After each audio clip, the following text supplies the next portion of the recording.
Ayun nga po, papunta ako dyan ng trabaho. Ayan.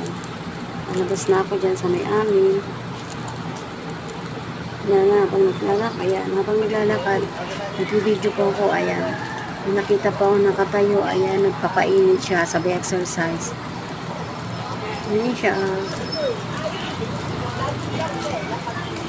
Ayan, palakad na po ako yun. Papunta na akong nilabasan. Ayan, may tricycle lang nga po. Yan po sila pwedeng sumakay papunta pang Balagtas. Ayan. Ayan, habang naglalakad nga po ako, mag-aantay ng jeep.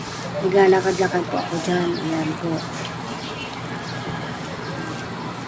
Tagal po ako dyan nag-antay bago makasakay. Ayan. Tayo po ako ng bus o jeep. Pwedeng sakya papuntang trabaho.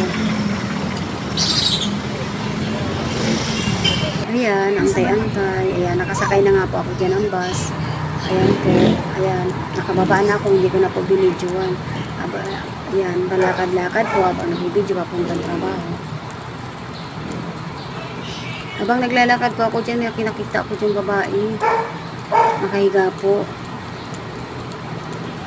Gusto ko man po sana siyang lapitan kaso wala rin pa akong maibibigay. Sakto lang po talaga sa pamasaya ang pera ko. Kaya hindi ko na lang po dumaan. Ayan po, ayan siya. Gusto ko sana lapitan kaso wala po talaga. Nakarating na po ako. Ganyan lang.